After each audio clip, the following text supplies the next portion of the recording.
Thanks. The National Development Council focuses on homes, jobs, and community. It's a national nonprofit founded in 1969 that's worked for 50 years to increase the flow of capital into low-income communities. And NDC also directs capital to support the development and preservation of affordable housing, the creation of jobs through training and small business lending, and the advancement of livable communities through investment in social infrastructure.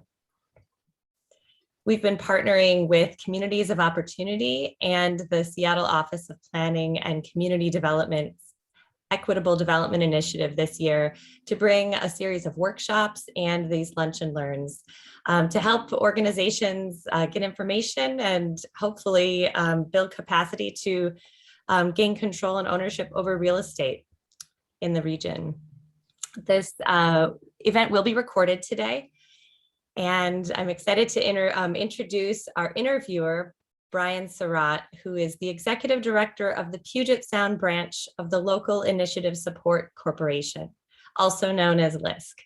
Previously, Brian directed the Office of Economic Development at the City of Seattle and worked with Alexandria Real Estate Holdings. So we'll turn it over to you, Brian. Thank you so much for joining us today. Great, thank you so much. Really an honor and a privilege to be a part of this conversation, and really great to see so many familiar faces on the Zoom. And I think we're in for a really inspiring conversation with Ivo and Leslie with Alpha Sharp Development Partners. It's been really, I think we've all gone through kind of our own journey these past 18 months. Obviously, a global pandemic, racial reckoning, questions about what does it mean to be truly engaged and inclusive and equitable economic development. And this is where literally the rubber meets the road. Like, how do we really put our vision, our motivations, our inspiration behind people, behind folks who really want to make impact and change and really invest dollars. And I'm really, again, proud to be a part of this conversation. I've known Ivo and Leslie going on almost 20 years now, which blows my mind because I still think I'm young, but those 20 years tell me that those years go by real quick. That being said, it's been great to see these two really kind of put their vision into action. And I hope that you come away from this conversation just as excited as I have been in watching them grow their company. A little bit about Alpha Sharp, and Leslie and Ivo can tell you more about them, but Alpha Sharp is one of the few Black-owned housing development companies in the Puget Sound region. And they focus on workforce housing and affordable housing in Seattle and Tacoma. And they do it all, from acquisition to pre-development, to permitting, to construction. They have built that capacity over the years to do this really challenging and complicated work, and arguably one of the most dynamic and challenging housing markets in the country. And so, with that, proud to introduce Ivo Jack and Leslie Bird, partners with Alpha Sharp Development Partners. So, thank you, Ivo and Leslie, for taking the time to talk to the folks here.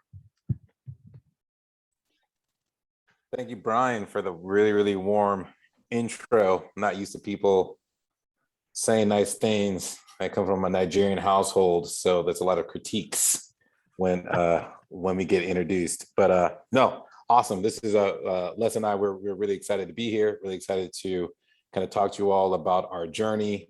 Hopefully, it could be inspirational. Hopefully, you can also understand that it's not for the faint of heart. And yeah, we're super excited, to get going and kind of just get to the meat of it. Great. Leslie, any words from you before we jump into some of the questions? Oh, I appreciate that warm intro. I didn't know you were gonna be talking nice to me today, Brian. Really good. I like it though.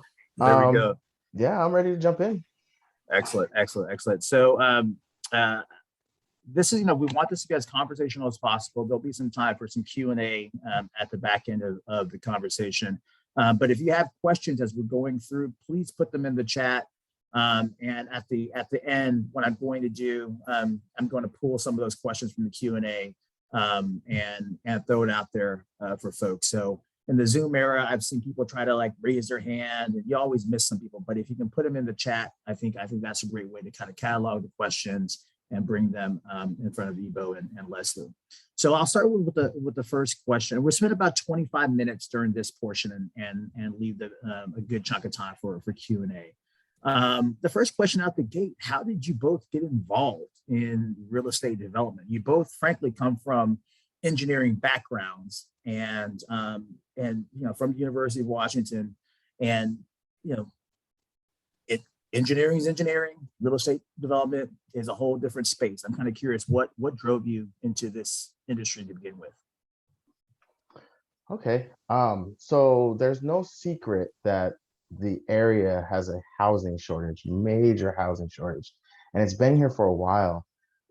Having been from the area, so I'm from Kent and Evil's from Puyallup, we've actually seen the change over the last 20 years since early college at UW in Seattle about what's going on, and I have not been involved in it. Like, we had our own personal houses, and after we got out of college, got the jobs, purchased houses. But other than that, really had no part in what was happening in Seattle at the time. I mean, we're talking between 2005, 6-ish, all the way until when we got started in 2017. That's been a major metamorphosis of Seattle. I mean, things have changed drastically, and we weren't in that very much. 2017, we got started, and we were both kind of searching for getting into real estate at that time. We were both kind of, poking questions, kind of naturally asking, like, we're making this money, we have a little bit of extra. Well, what type of investments can we do and be a little more active in? Other than what's going on in the stock market and all that jazz.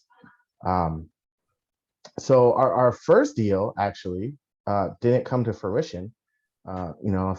We had a friend of a friend who was getting into a deal in Tacoma. It's a really small one, and Ivo and I looked at it together and decided, eventually that wasn't a good idea for us. We just didn't know enough about development. We didn't know enough about being a landlord and all that. So we actually pulled out of that. We just didn't do it. But what we did do is decide that we learn more.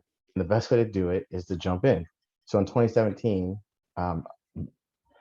about a month later, we bought a fourplex and a duplex together, self-funded, but we did it jointly, and that's how we kind of started our journey. The first thing that we wanted to do is we wanted to understand the market, and we also understand what property management meant.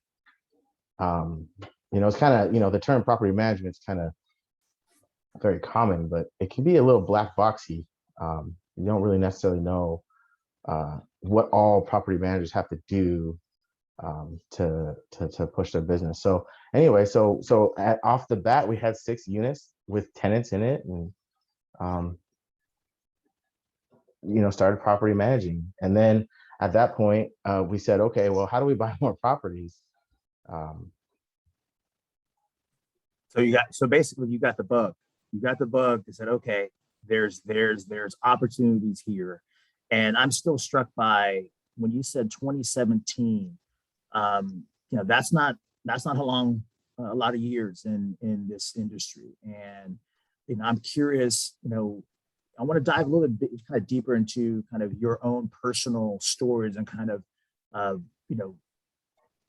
what were your kind of preconceptions of the industry before you jumped in, before you bought that duplex, before you start thinking about, okay, maybe we can acquire some land and start putting up our own projects? I'm kind of curious, like what were you thinking beforehand? What lessons did you learn after that first project? I can jump in on this one, Les, give you a little bit of a break. To put it bluntly, we didn't do that much thinking up front. just to be candid, so everybody here understands.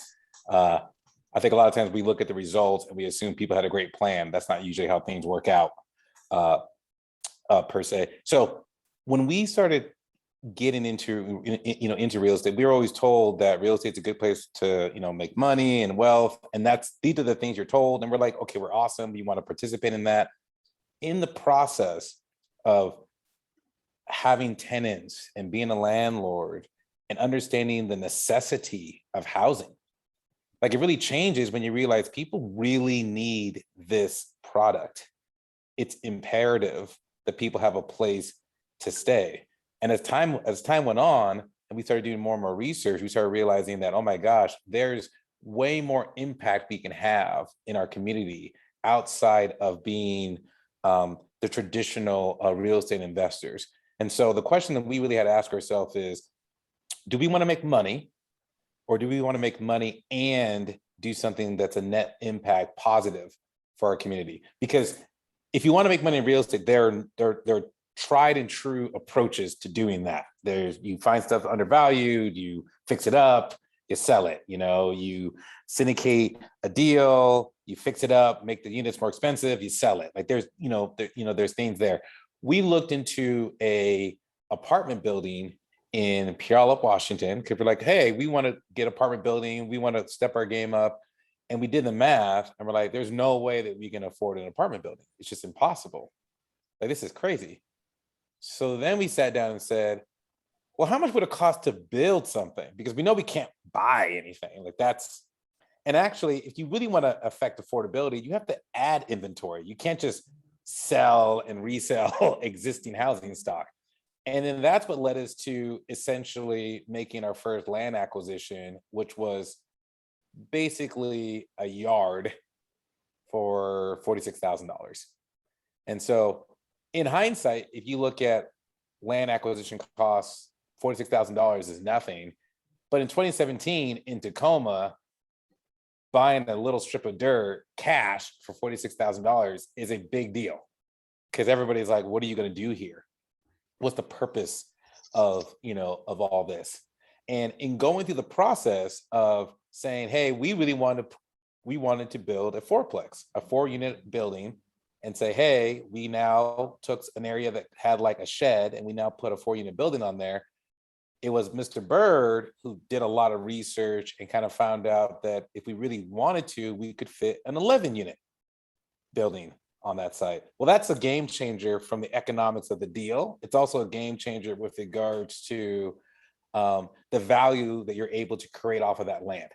And so once we made that decision, they're like, okay, we're going to go down that path. Then we started learning a lot about how multifamily housing is developed, how multifamily housing is marketed, how people treat developers, how typically developers, what they focus on, the kind of the margins they look at, what does workforce housing mean versus market rate housing. And in that process, we saw a lot of disparities. Like, there was basically, many people told us, why would you want to build new housing focused towards workforce and affordability? Like, why would you want to invest your time? You all live in Seattle, you all went to UW. Why aren't you just building stuff in Seattle? Why are you down here in Tacoma investing all this time and energy? And it's traffic can be tough, right? Going from Seattle to Tacoma multiple times, a week, sacrificing time with, family and friends. And the more and more time we spent there, and the more and more time we did our research, we realized, like, there's a problem. And the problem is there's not enough people like us who are willing to make that investment. And to go further, it's a struggle just to want to do it, but also getting people on board, i.e. designers, the city, banks, and financial institutions, to kind of get on board and say, hey, we want to build this type of product for these types of people in this area. That's a non-trivial. And we ran into some pretty hard set biases that we had to overcome. And we had to kind of, endure to. And I can go into specifics about that, at a later date. But yeah. No, that's helpful. I was going to ask, why you chose Tacoma as the first market to jump into, and you touched a little on that a little bit, and I'm curious, when you step back, you've done several projects now, and for those of you who can look in the chat, Leslie put up a link to Alpha Sharp's YouTube channel. You can take a look at some of the renderings of some of the projects that have gone on. So again, I'm trying to put this in a time scale. 2017, you start out, and real estate development is notoriously slow, notoriously kind of a long game. And obviously, there's a bit of a flywheel effect. You get one project, you get two projects, and then things can really start moving. I'm curious, how different were the partners in Tacoma to work with, from government to lenders to contractors? You touched on a little bit, like where along that network of for better or not, you have to work with all these people. Like, where along that continuum did you find challenges, find some really great partners to work with? To start answering that question, so from the beginning, I think you mentioned why Tacoma, and I don't think it's a secret here that Seattle is just expensive. The barrier to entry for just obtaining dirt, it's price prohibitive, unless you own dirt or have access to cheap capital through rich parents or friends or however people do it. We didn't have any of that. So getting away from Seattle to something that's more affordable, but still trying to stay towards a city where we can add multifamily that can affect the things that happened in Seattle and really heavily gentrification. We wanted to add multifamily housing in a city-like area where rents are strong because people need places to live, but we could get in there and mix it up. So Tacoma was a kind of a natural selection for us, and then working with the city was interesting because the product that we landed on, that first 11plex, they're CDUs, so they're small efficiency dwelling units, and they're about 400 to 415 square feet, but they're one bedrooms, and full kitchens, full bathrooms, standard size washer and dryer. It's a good living space. The city of Tacoma, so the first parcel we bought, it was a 25 and 30-foot lot. It was a third of the original parcel that dirt was on. The city told us on that 11plex, we've never seen this product here before. We've never seen someone try and put 11 units on a 3,200 square foot lot in this fashion. And we actually had some struggles going through that. The land use.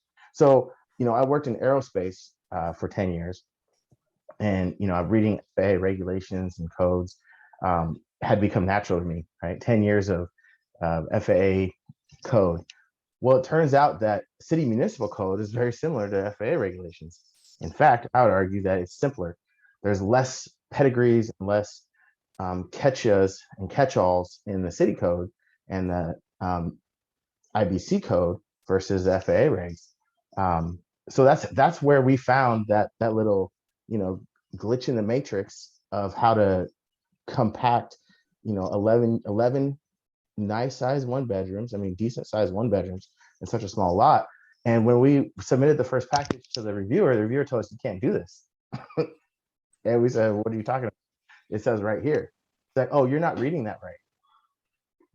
Not reading it right. Like, it's in black and white, and it's only kind of lawyery. So, there's only so many outs here. Like, this is what it means. So he rejected our first package. So, the first thing we did was push back, and he ended up elevating his kind of decision. The guy who wrote the code, because the UpRev was only like 3 years ago or something, was still in the city. He was like his boss. Elevated up to him, and I have the email. We're gonna frame it, where he said, "Oh no, they are reading this exactly how I meant it." Right. So, but that was the difference between doing something small, less dense, to being able to put something like our 11plex unit on it. And that 11-plex model is transferred over into, we did a 20-unit building, similarly designed using the same kind of design advantages. And that's our new model. We're going with these, 1-bedroom ski-doos.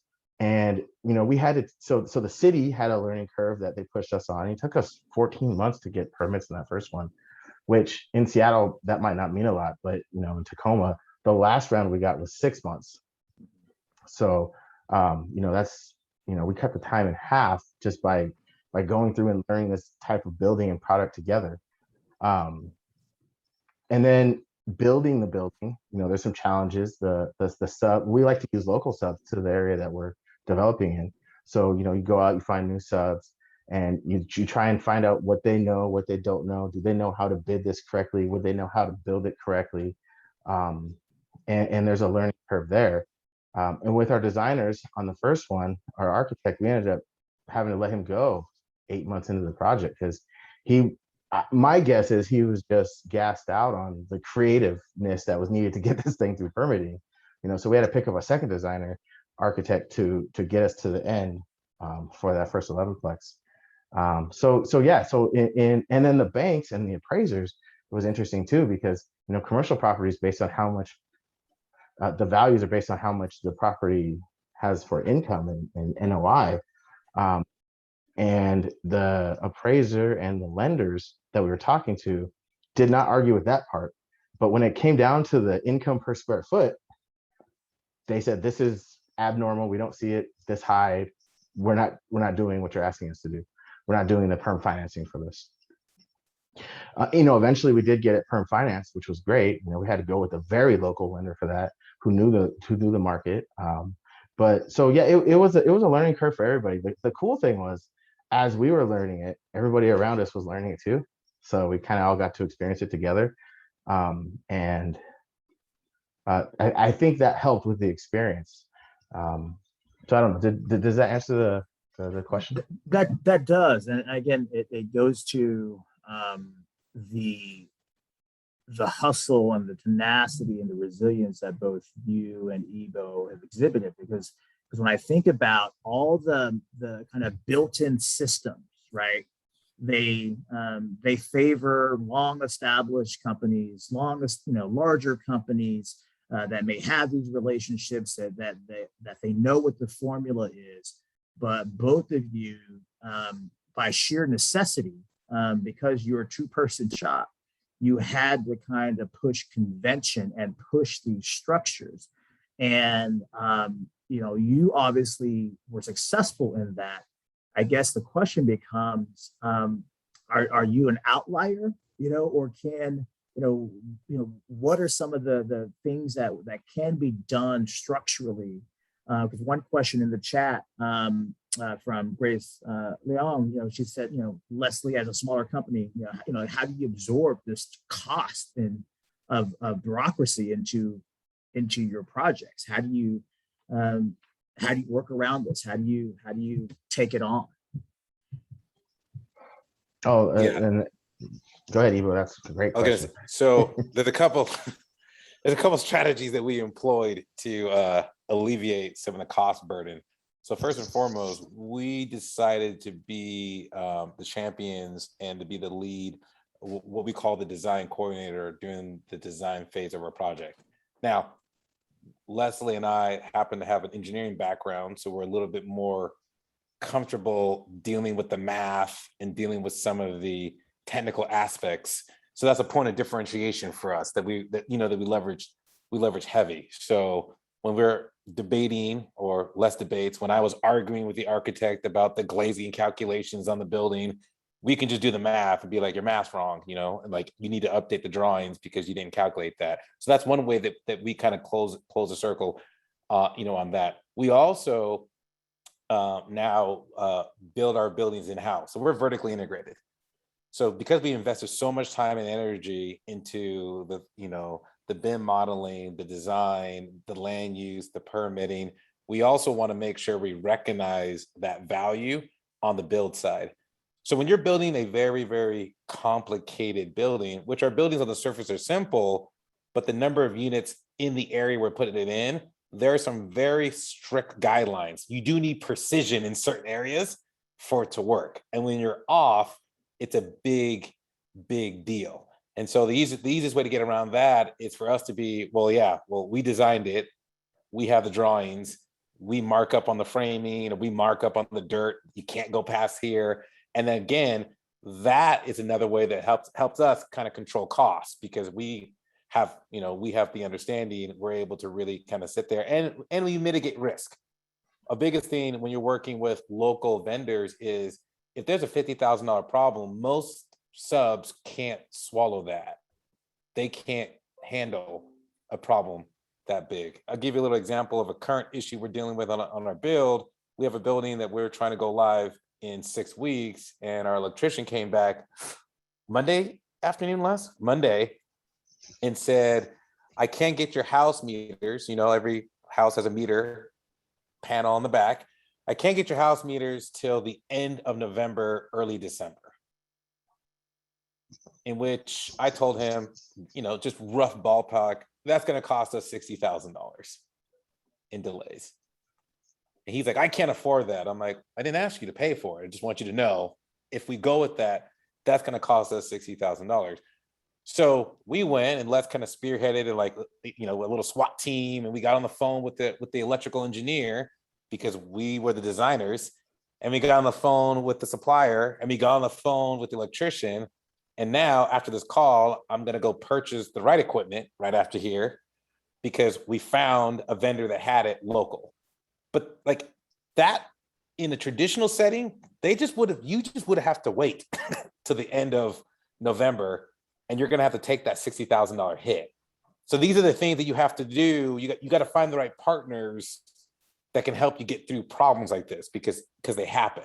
This is how we mitigate risk, is we really leaned on each other and we partnered. Him and I have strengths and weaknesses that luckily they don't overlap. So we have very complementary skill set, but that's how we mitigated as much of the risk as possible. No, that's a really great anecdote. Again, talking about the how nimble you have to be in order to execute on these projects. Now your company is on that cusp of really scaling up now, right? A quick sidebar. There's a conversation in this region, this community, that frustrates me sometimes when they talk about smaller firms, smaller Black-owned firms, smaller BIPOC-owned firms, that they may not have the capacity to do certain types of projects at a certain scale.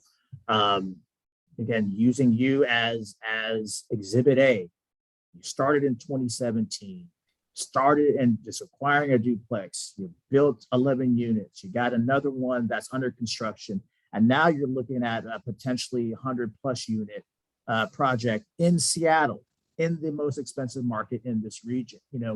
When people talk about capacity questions, like what's the best answer to those observers who say, we wonder about a company's given capacity and ability to take on larger projects? What is your response to those folks?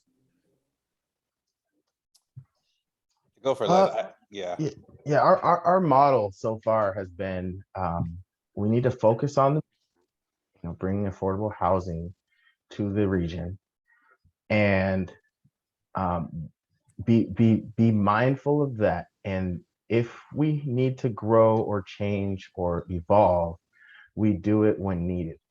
So, we may have to grow our team eventually, but that'll be after we have so much demand on our projects that at that point we need to grow. Being small has been kind of advantageous to us because it's just two of us making decisions. So like with Ibo's example, we were immediately, oh, well, let's call electrical engineer and see if we can do a redesign that can solve this problem. That was just a conversation just between two of us, right? And then, we loop in the electrical engineer and the electrician, and we find a solution, and we find someone who has it, and we solve it. We want to, of course, for businesses to be healthy, they need to grow, and you need to take on more projects and do bigger stuff. But our strategy is to grow as needed and stay lean until we have the need there. We don't want to grow bigger than what the need is, if that makes sense. Like we'd rather have painful growth versus grow too fast and now we're searching for income. Um, uh, and you know, we again, it's two of us right now. You know, we're kind of running kind of a skeleton really as far as development companies go. But we have two more projects on the deck. We have the big Seattle project coming up. I mean, we're going to have to cross this bridge soon. You know, we've got bigger plans in the future, you know, for more South, more Pierce County stuff.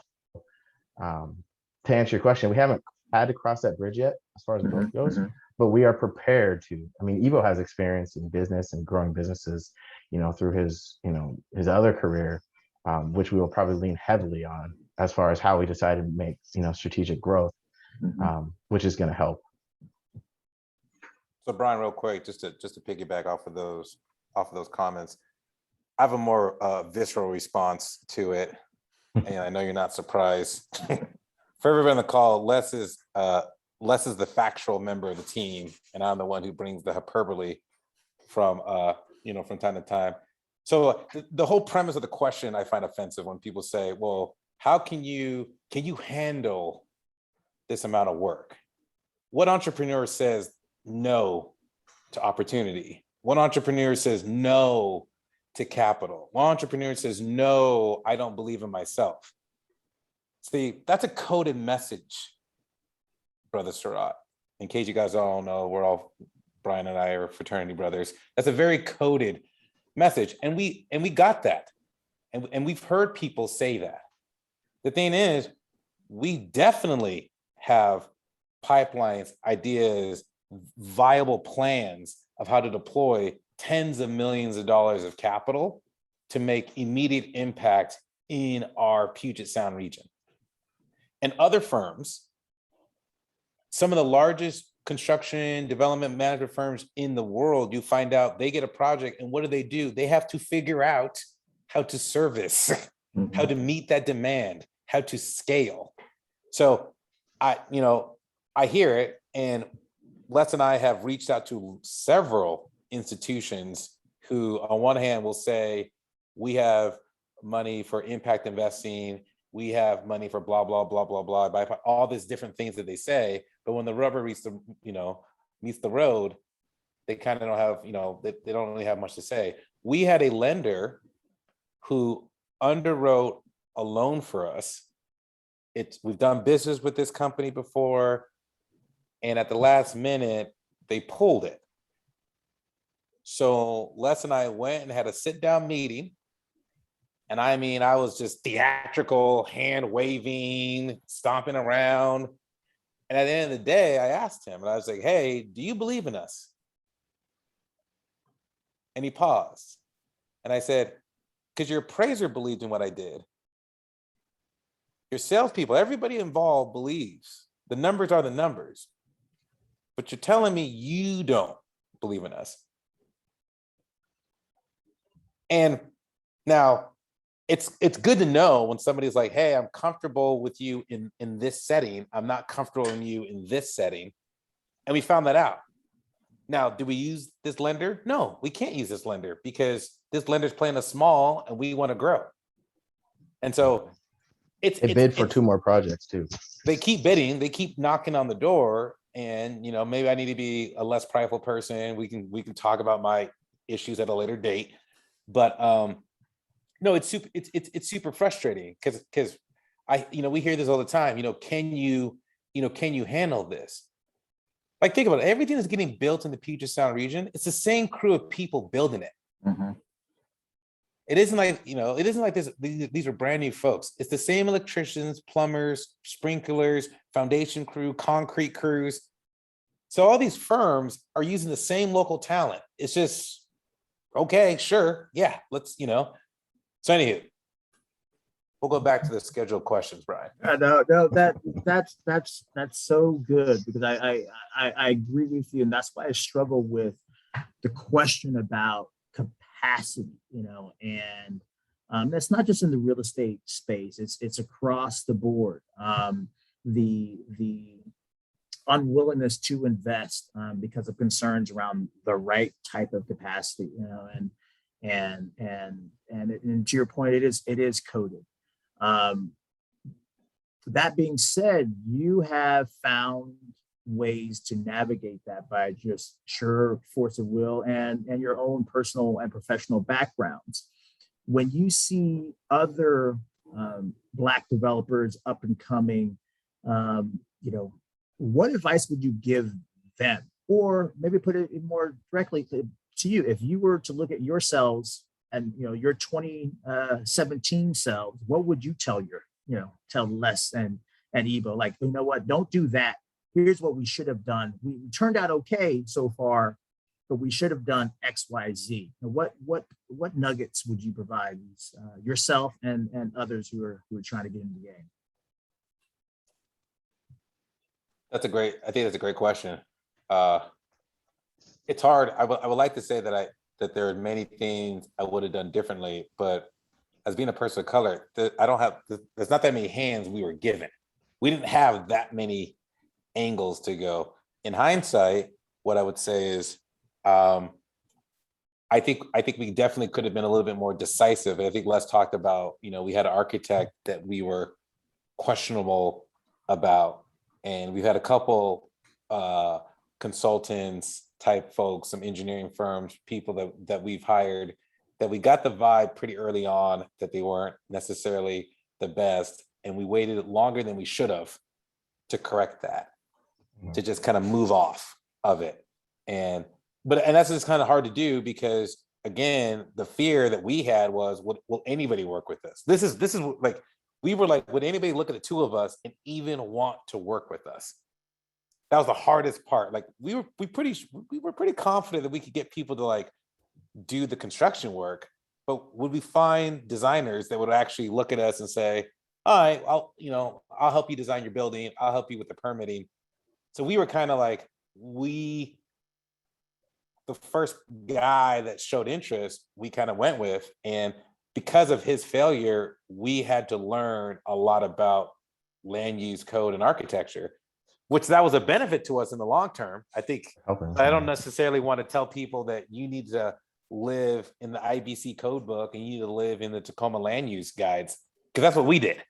And I don't know, like, I know that's not how other people got into, got into the game. And I think another area that I will say though is, we talk about education, and unfortunately, real estate development, it wasn't a course at UW. I don't know now. It might be. I think it might even be a major currently. It wasn't really a course at UW when we were coming through. But you got to have some point of differentiation if you want to be serious in this game. You got to know something. Some folks are very strong on finance. Some folks come from appraisal, so they can appraise. Some folks are brokers, so they know pricing or this, that, the other. Some are philanthropic or civic, so they understand like what's going on in the community and the needs. But you got to have something. We lean on engineering. Like, hey, we can sit with a group of engineers and they don't get mad at us. Civil engineers aren't upset with us excessively, just a little bit upset with us. That was kind of our angle that we really like hung on and kind of really tipped our cap. And then also being pretty aggressive of looking at firms that are led or owned by people of color is very beneficial. Like, if you find out that they're going to be a little bit more helpful when they see what you're trying to do, because not only do they necessarily like understand, but there's like a deep sense of empathy of, we know how hard it is out here in these streets to kind of try to accomplish. Shout out to Ignatius, who looks like he's on the call. Ignatius is our civil engineer. He called into this meeting. There you go. Ignatius is here? Ignatius, I see his name on the call right down there. Shouldn't he be doing some work now? You're right. Actually, he sent us a bid. We haven't gotten back to you. We'll get back to you, Ignatius. Yes, I am here. It's good to have you on. And, you all are great developers. It's been an honor to be a part of what you all are doing. And I admire it and watch closely and enjoy the process. So let's keep the party going. That's good. That's great. That's great. I'm looking at the clock now. We've got about 15, 16 minutes left before our scheduled time is over. One last question, and then I'm going to pull some from the chat. 5, 10, 15 years down the road, what does Alpha Sharp look like? Where do you want to be? I want to deliver our building 15th of October. I want to do more of our buildings in the next 2 years. You know, I mean, we've been just focused on taking it, you know, one project, one day at a time, and driving hard and execution. And we've also continued to double up. Everything we've done once, we've done it twice as big next time. And we're continuing down that path. So, you know, 5 years down the road, I don't know, that's big. Whatever it is, you know. Yeah, so- and I didn't get to say, so in the beginning, you said, you know, what would we tell ourselves in 2017? And our first project, we self-funded, just with our own cash, knowing nothing, going into it, leaning on our own expertise in our own respective fields and saying, we can do this. And then, you know, we didn't have investors until our second project. And that was huge. And just having to walk that tightrope with no safety net, and you have to make you have to make the walk and stick the landing, right? And I would just tell my 2017 self, you know, believe in yourself, like push the norm. It's not going to look like anybody else did it. There, you know, no one's gonna pave that road for you. You got to pave it yourself. So just, you know, go. It's happy that it worked out, right, Les? Different story if it. Well, I mean, we're engineers, right? So we have plan B and plan C. Worst case, we put a little house on that. Right. We had backups, everybody. We were comfortable eating tuna. There we go. There we go. There we go. Well, I'm looking at the chat. So please, folks, you know, please put some questions in the chat. I'm going to grab one from Patricia Williams, Washington State Housing Finance Commission. She's asking about gentrification and in the broader Puget Sound region, and just kind of what do those challenges look like for communities of color? Where's you know, obviously we've been struggling with this for generations. Kind of what is your role specifically in it, and what should the broader conversation look like? Yeah, so I think we get this question. We get this question a lot, and so depending on the audience, I kind of have to spin it. So like in certain groups, we talk about the market forces and how, you know, the economics have changed, and we have this influx, and that's the reason why it's happening. But then that also leaves out the fact that there has been policies and regulations and historical biases that kind of have left certain groups to be vulnerable. Our region Seattle, I think, doubled in size in the last 20 years. And that increase of talent has driven up the housing prices in the whole, not just King County, but the whole region, from Everett down to Tacoma, or even to Olympia. And the question is, have we built to meet that demand? And the answer is we have not. And one of the reasons why we have not is, it's kind of interesting in real estate, is that if you own a property and don't allow anybody else to build around you, your property tends to appreciate fast. So it's kind of this perverse relationship of like, well, it's more expensive for the next guy or gal, but like my property is worth more. And then there's a little bit of this illusion that occurs that thinks that because my property is worth a lot, for nothing that you've done, you just live here. It wasn't like you did anything. You bought it and you live there. And now that it's gone up, it somehow justifies why we should maintain the land use codes in perpetuity. I'm a big proponent of saying, hey, gentrification occurs for a bevy of reasons. The ones that really frustrate me more than anything else are not the economic factors, but they're the predatory factors. The fact that folks can go to a title company and get data on the people who own properties, know when they're old, know when they're having issues, and have ways of getting those properties and investing in them and making a hefty return, and not allowing that wealth to be equitably distributed amongst the community.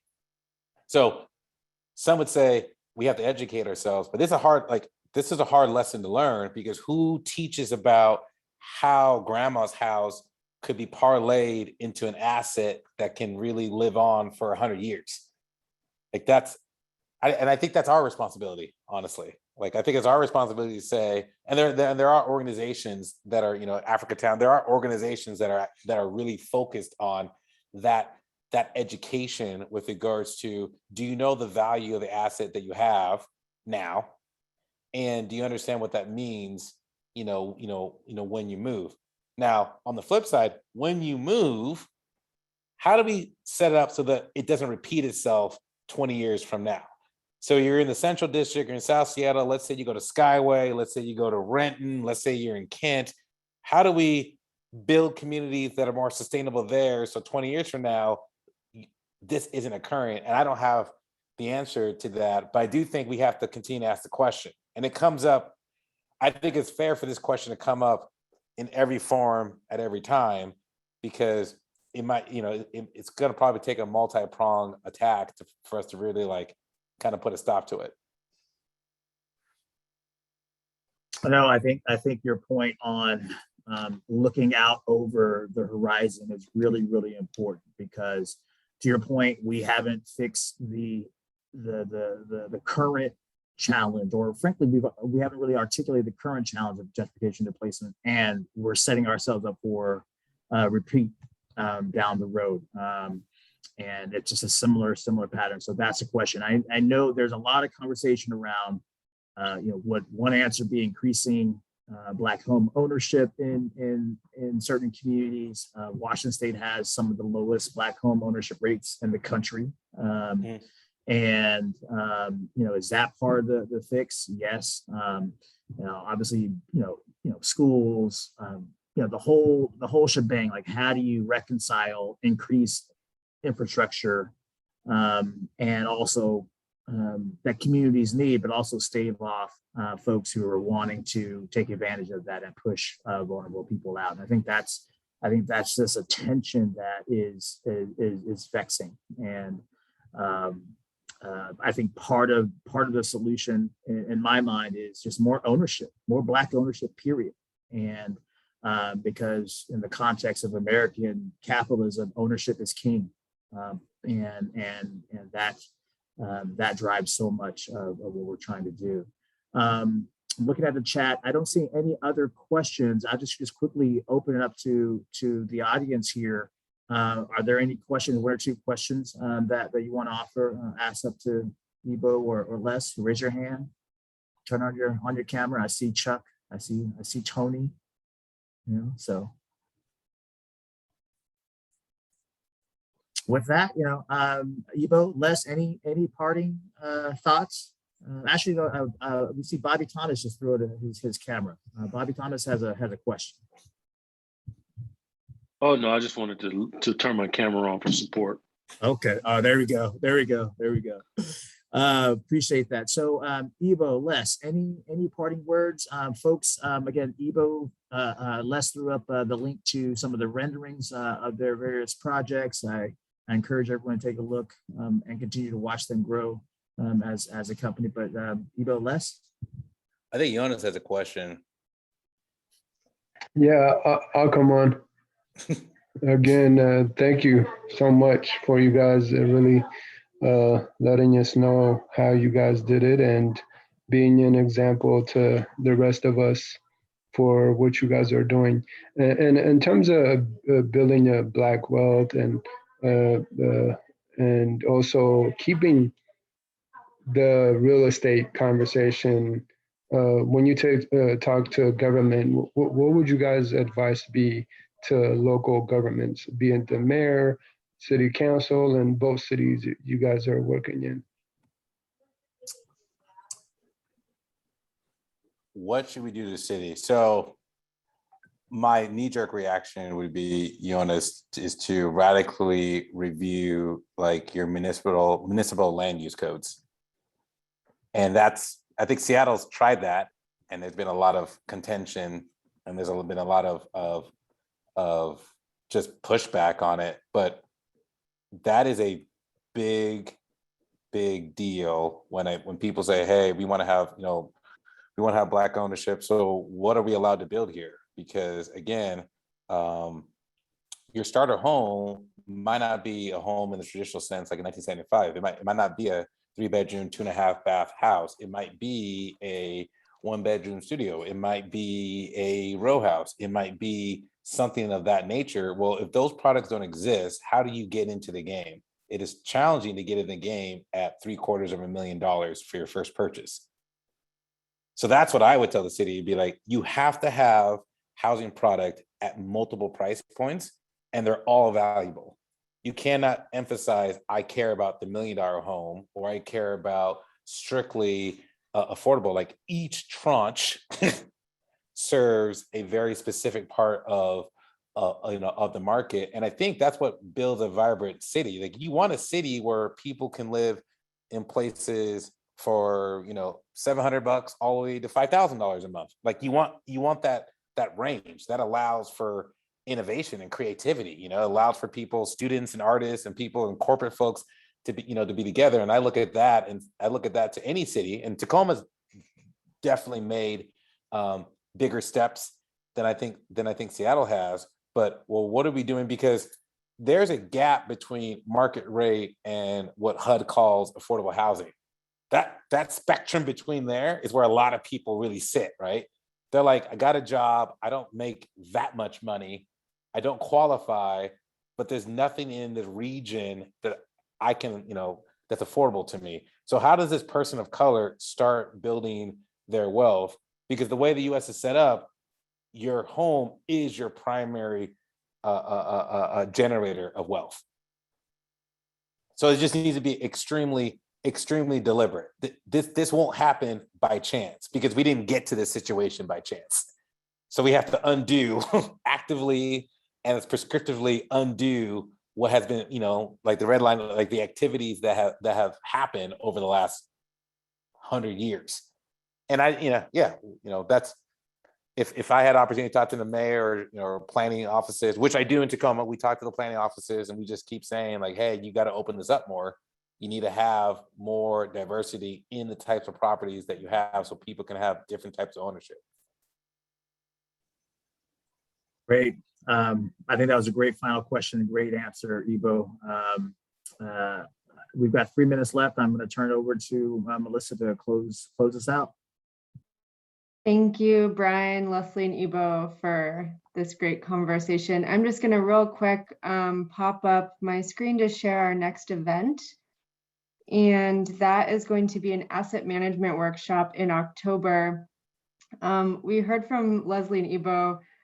You mentioned the black box of figuring out property management and what all goes into it. And so this class is going to kind of talk about what happens after you've developed or purchased a property, what goes into asset management and property management, and kind of how do you bring in partners